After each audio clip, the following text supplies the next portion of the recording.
সম্মানিত ভাই এবং বোনেরা, আসসালামু আলাইকুম। আশা করি আপনারা সবাই ভালো আছেন। আজকে আমি আপনাদের সঙ্গে শেয়ার করব আপনার দেশি মুরগির টোটকা চিকিৎসা। এই চিকিৎসাটা যদি আপনারা আপনার দেশি মুরগিকে দিতে পারেন তাহলে দেখবেন যে ইনশাল্লাহ আপনার দেশি মুরগি সারা বছর সুস্থ থাকবে। এবং সুস্থ রাখার জন্য এই চিকিৎসা পদ্ধতিটা জানলে ইনশাল্লাহ আপনার মুরগিগুলো সারা বছর সুস্থ রাখতে পারবেন।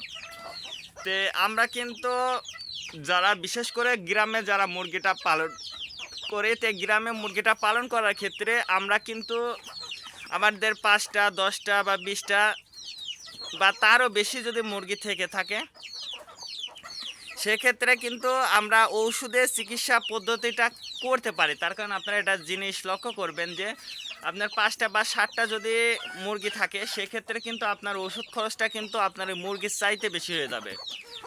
আর এই রকম পরিস্থিতিতে কিন্তু আপনার মুরগির চেয়ে যদি ওষুধের খরচটা বেশি হয়ে যায়, তাহলে কিন্তু আপনার লাভ হওয়ার কোনো আশাই থাকে না। আর এই জন্য আমরা কিছু টোটকা চিকিৎসা করে থাকি, যাতে আপনাদের মুরগিটার একটা টাকাও যাতে বাড়তি খরচ না হয়। আপনার ঘরে থাকা জিনিস দিয়ে কিন্তু আপনারা আপনার মুরগির এবং মুরগির বাচ্চাগুলো সারা বছর সুস্থ রাখতে পারবেন। তে এইরকম টোটকা চিকিৎসা দিয়ে কিন্তু আপনার দেশি মুরগির বাচ্চাগুলোকে আপনারা কিন্তু সারা বছর সুস্থ রাখতে পারবেন।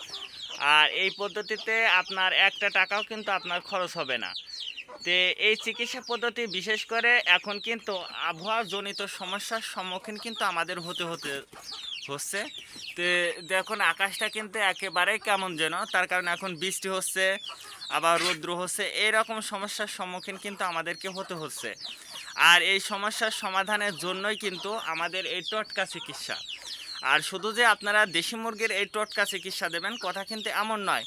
তার কারণ আপনার যে ফার্মি মুরগি, সোনালী মুরগি, লেয়ার মুরগি, ব্রয়লার মুরগি, কেউ কিন্তু আপনারা বিশেষ করে যারা অল্প ব্রয়লার মুরগি লালন পালন করেন, বিশেষ করে 1টা বা 5টা এইরকম, আমি জানি না আপনাদের অঞ্চলে এইভাবে মুরগিগুলো পালন করা হয় কিনা আমি জানি না, কিন্তু আমাদের অঞ্চলে অল্প মুরগিও পালন করা হয়। বিশেষ করে 5টা 7টা 10টা এরকম মুরগিও কিন্তু পালন করা হয়ে থাকে।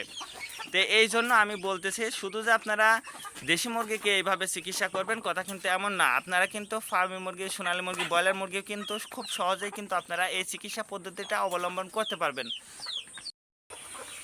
দেখেন গরুগুলোর কিন্তু, আমাদের গ্রামের গরুগুলোর কিন্তু খাবার এই যে এরকম ঘাস যদি আপনার থেকে থাকে, সেক্ষেত্রে কিন্তু আপনারা কিন্তু খুব সহজেই কিন্তু গরুগুলো কিন্তু পালন করতে পারবেন। তার কারণ গরুগুলো পালন করা কিন্তু খুবই সহজ যদি আপনি যদি গ্রামে বাস করে থাকেন। তার কারণ দেখেন আমরা কিন্তু ঘাস দিয়েছি, আবার কিন্তু এই জায়গায় কিন্তু খড় দিয়েছি। তার কারণ যেমন গরু তাকে তেমন কিন্তু খাবারটা দিয়ে থাকি।